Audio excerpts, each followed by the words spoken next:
Hello all, എല്ലാവർക്കും ഒരു പുതിയ വീഡിയോയിലേക്ക് സ്വാഗതം. ഇന്നത്തെ വീഡിയോ സോഷ്യൽ സയൻസ് എക്സാമിൻ്റെ ഇന്ന് നടന്ന എക്സാമിൻ്റെ ആൻസർ കീ ആണ്. നമ്മുടെ പ്രീവിയസ് ഇയർ ക്വസ്റ്റ്യൻ്റെ വീഡിയോ ചെയ്തിരുന്നില്ലേ, അതിൽ ചോദിച്ചിട്ടുണ്ടായിരുന്ന ഒട്ടനവധി ക്വസ്റ്റ്യൻസ് ഇന്നത്തെ എക്സാമിൽ നമുക്ക് കാണാൻ സാധിച്ചു.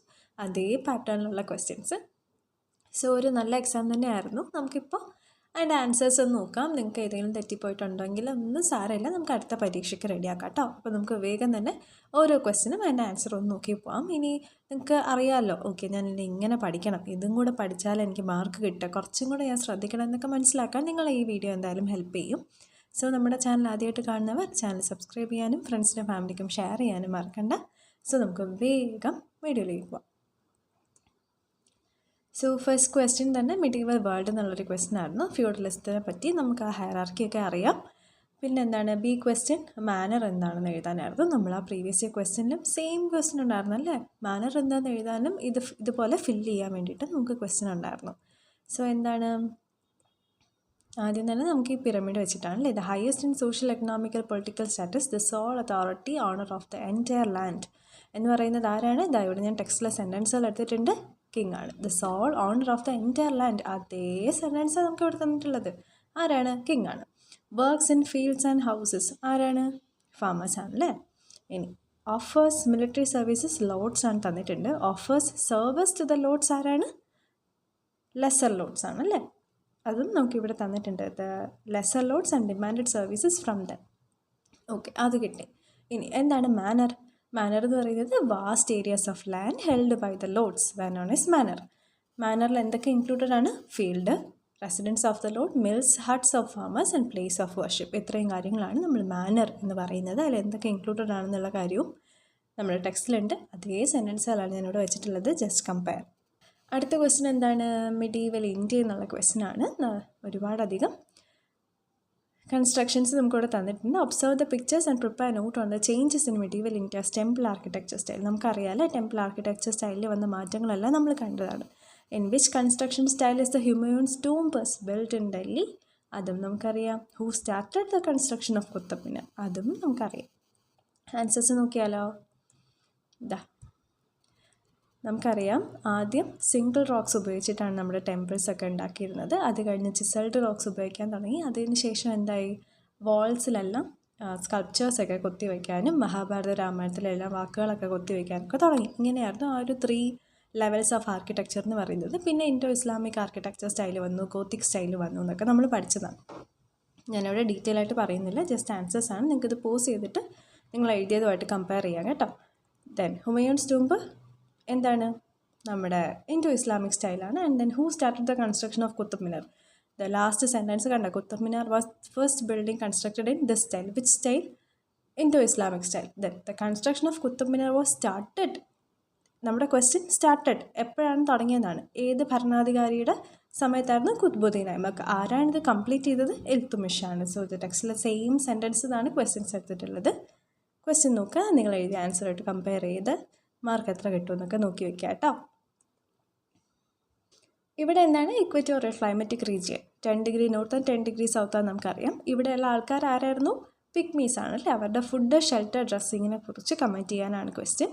ഇതേ ക്വസ്റ്റ്യൻ നമ്മൾ പ്രീവിയസ് ഇയർ ക്വസ്റ്റ്യൻ്റെ വീഡിയോയിൽ ഡിസ്കസ് ചെയ്തിട്ടുണ്ടായിരുന്നു. സോ ഞാനിവിടെ നമ്മുടെ ടെക്സ്റ്റിലെ പോർഷൻസ് തന്നിട്ടുണ്ട്. ഇവരുടെ ഫുഡ് ഏതാണ്? കസാവ ആണ്. പിന്നെ 100 മീറ്റും അവർ ഗ്യാദർ ചെയ്യുന്ന ഫ്രൂട്ട്സും അവർ കഴിക്കാറുണ്ട്. ഷെൽട്ടർ എങ്ങനെയാണ്? Semi circular houses out of branches of trees and broad leaves. Dressing എങ്ങനെയാണ്? Wear deer skin and leaves as clothes. Okay. Then അടുത്തത്, which among the following animals belong to equatorial climatic region? അതെന്താ തന്നിട്ടുണ്ട്? ആരൊക്കെയായിരുന്നു? Apes, lemurs, orangutans, reptiles crawling from tree to tree, animals like hippopotamus and crocodile. അവരൊക്കെയാണ് ഇവിടെയുള്ള main ആയിട്ടുള്ള organisms എന്ന് പറയുന്നത്. അപ്പോൾ ഇവിടെ ഓപ്ഷൻസ് നോക്കുമ്പോൾ ഇവിടെ ആരാണുള്ളത്? ഒറാങ്കൂട്ടാനാണല്ലേ. സോ നമുക്കത് ടിക്ക് ചെയ്യാം. അടുത്ത ക്വസ്റ്റ്യനോ, ഹിൻസ് തന്നിട്ടുണ്ട്, ആൻസർ എഴുതാനാണ് പറഞ്ഞിട്ടുള്ളത്. The style of music formed and developed in India by the influence of Persian music during sultanate Mughal period. ഏത് സ്റ്റൈൽ ഓഫ് മ്യൂസിക് ആണെന്നും പിന്നെ ഭക്തി മൂവ്മെൻറ്റ് സ്ട്രെങ്തൻ വെർണാക്കുലർ ലാംഗ്വേജസ്. പ്രാദേശിക ഭാഷയെ വളർത്താൻ വേണ്ടി ഭക്തി മൂവ്മെൻറ്റ് വളരെയധികം സഹായിച്ചു എന്നാണ് പറയുന്നത്. അങ്ങനെ വളർന്ന് 2 ഭാഷ എഴുതാനാണ് ക്വസ്റ്റ്യൻ. അതിൻ്റെ ആൻസേഴ്സ് നോക്കാം. ഇതാ ഭക്തി മൂവ്മെൻറ്റ് സ്ട്രെങ്തൻ ചെയ്ത കുറേ അധികം ഭാഷകളുണ്ട്. ഇതിൽ ഏതെങ്കിലും 2 എഴുതിയാൽ മതി.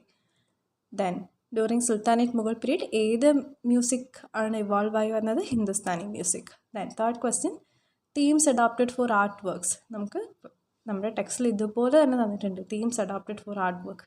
ഏതാണ്? Ramayana, Bible, royal life, nature. പിക്ചേഴ്സും തന്നിട്ടുണ്ട്. ഡയറക്റ്റ് ഫ്രം ടെക്സ്റ്റ് ഒന്നും ടഫായിട്ടില്ല.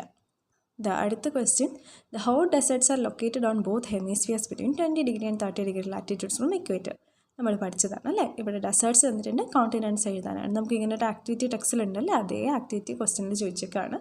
B question, temporary house build by Inuit tribes in snow during winter. ഏതാണ്? ഇഗ്ലു ആണ്. എല്ലാവർക്കും അറിയാം, നമ്മൾ കുഞ്ഞു ക്ലാസ്സിലേ പഠിക്കുന്നതാണ് ഇഗ്ലു അല്ലേ. ഡെസേർട്സും കോണ്ടിനെൻറ്റ്സും തന്നിട്ടുണ്ട്, ഇഗ്ലുവിൻ്റെ പിക്ചറും തന്നിട്ടുണ്ട്. അടുത്ത ക്വസ്റ്റ്യൻ, ആക്ടിവിറ്റി 6. എന്താണ്? ഇമ്പോർട്ടൻറ്റ് ലാറ്റിറ്റ്യൂഡ്സ് ആണ്. ഡിഗ്രി തന്നിട്ടുണ്ട്, നെയിം എഴുതാൻ. ഞാൻ ആ വീഡിയോയിൽ എടുത്തു പറഞ്ഞിരുന്നു ഇത് പഠിക്കാതെ പോവരുതെന്ന്. അതുപോലെ തന്നെ ചോദിച്ചാൽ കണ്ടോ, അത്രയും ഇമ്പോർട്ടൻ്റ് ആയിട്ടുള്ളൊരു ടോപ്പിക്കാണിത്. പിന്നെ ക്യാരക്ടറിസ്റ്റിക് ഫീച്ചേഴ്സ് ഓഫ് ഇക്വേറ്ററും ചോദിച്ചിട്ടുണ്ട്. ഇത് നമ്മുടെ ടെക്സ്റ്റിലെ ഫിഗറാണ്. ഇത് ഞാൻ കഴിഞ്ഞ വീഡിയോയിൽ എടുത്തിട്ടുള്ള, അതായത് ഈസ് ഓഫ് അണ്ടർസ്റ്റാൻഡിങ്ങിന് വേണ്ടിയിട്ട് എടുത്തിട്ടുള്ളൊരു പിക്ചറായിരുന്നു. സോ ഇവിടെ 66 ½ നോർത്ത് ഏതാണ്? ആർട്ടിക് സർക്കിളാണ്. സൗത്ത് അന്റാർട്ടിക് സർക്കിളാണ്. 23 ½ സൗത്ത് എന്ന് പറയുന്നത് ട്രോപ്പിക് ഓഫ് കാപ്രിക്കോൺ ആണ്. ഇക്വേറ്റർ എന്താണ്? 0 ആണ്. ലോങ്ങസ്റ്റ് ലൈൻ ആണ്. ആംഗുലർ മെഷർമെൻറ്റ് 0 ആണ്. Okay. Then Babumon started his journey on a sunny day. Babumon ഒരു സണ്ണി ഡേയിൽ നടക്കാനിറങ്ങി. അപ്പോൾ ഉള്ള ഷാഡോസിൻ്റെ പൊസിഷൻ തന്നിട്ടുണ്ട്. ഇതിനനുസരിച്ച് സൂര്യൻ്റെ പൊസിഷൻ, സൂര്യൻ ഏത് സൈഡിലാവും വരിക എന്നാണ് ക്വസ്റ്റ്യൻ. ഇവിടെ നമുക്ക് കുറേ പിക്ചേഴ്സ് ഉണ്ടല്ലേ. ഈ 2 പിക്ചേഴ്സും, ഒന്ന് പ്രീവിയസ് ഇയർ ക്വസ്റ്റ്യനിൽ ചോദിച്ച പിക്ചറും, ഒന്ന് നമ്മുടെ ഇന്നത്തെ പരീക്ഷയ്ക്ക് ചോദിച്ച പിക്ചറും, ഒന്ന് ഞാൻ ജസ്റ്റ് ഒരു കാർട്ടൂണിൽ നിന്ന് എടുത്തതുമാണ്. ഇത് നമുക്ക് മനസ്സിലാക്കാം സൂര്യൻ്റെ പൊസിഷൻ എവിടെ ആയിരിക്കുന്നത്. ഏതൊക്കെയാണ്? ഫസ്റ്റ് വൺ ഈസ്റ്റിലായിരിക്കും, സെക്കൻഡ് വൺ ഓവർ ഹെഡ്, അവൻ്റെ തലയുടെ നേരെ മുകളിലായിരിക്കും, തേർഡ് വൺ വെസ്റ്റിലായിരിക്കും. ഈ പിക്ചേഴ്സ് നോക്കി നിങ്ങൾക്കത് മനസ്സിലാക്കാവുന്നതാണ്.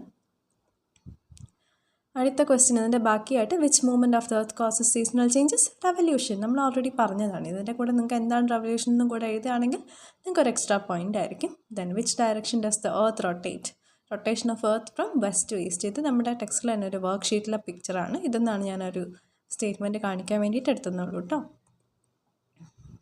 Then last activity, factors of production process എന്ന് പറഞ്ഞ ആ യൂണിറ്റിലായിരുന്നു. ഇതനുസരിച്ച് find out the factors of production using given hints. ഏതൊക്കെയാണ്? Natural resources including soil, water, forest, air. ഏതാണ്? ലാൻഡാണ്. Physical, mental and intellectual skills. ഏതാണ്? ലേബറാണ്. Manmade things that are used for production are tangible and visible. ഏതാണ്? ക്യാപിറ്റലാണ്. Coordination of various factors of production ഏതാണ്? ഓർഗനൈസേഷനാണ്. ഇനി എന്താണ് പ്രൊഡക്ഷൻ പ്രോസസ്സിൻ്റെ റിസൾട്ട് എന്ന് പറയുന്നത്? പ്രോഡക്റ്റ്. നമ്മളൊരു പ്രൊഡക്ഷനിലൂടെ നമുക്ക് അവസാനം എന്ത് കിട്ടും? ഒരു പ്രോഡക്റ്റ് കിട്ടും. അതാണ് ബി ക്വസ്റ്റ്യൻ്റെ answer. So very easy exam. നല്ല ക്വസ്റ്റ്യൻസ് ആയിരുന്നു. എല്ലാവർക്കും എഴുതാൻ പറ്റുന്ന എല്ലാ ലെവലിലും ഉള്ള ക്വസ്റ്റ്യൻസ് ഉള്ളൊരു നല്ല എക്സാം ആയിരുന്നു. എല്ലാവരും നന്നായിട്ട് എഴുതിയെന്ന് ഞാൻ വിചാരിക്കുന്നു. എന്തെങ്കിലും ഡൗട്ടോ കാര്യങ്ങളോ ഉണ്ടെങ്കിൽ നിങ്ങൾക്ക് എന്നെ കോൺടാക്റ്റ് ചെയ്യാവുന്നതാണ്. Okay. So see you in another video. Basic സയൻസിൻ്റെ വീഡിയോ ഞാൻ ഇട്ടിട്ടുണ്ട്, കാണാൻ മറക്കരുത്. മാത്സിൻ്റെ വീഡിയോ ഡെസിമൽസ് ഇട്ടിട്ടുണ്ട്, ബാക്കി പരീക്ഷയ്ക്ക് മുന്നായിട്ട് ഇടുന്നതായിരിക്കും കേട്ടോ. So take care. ബൈ.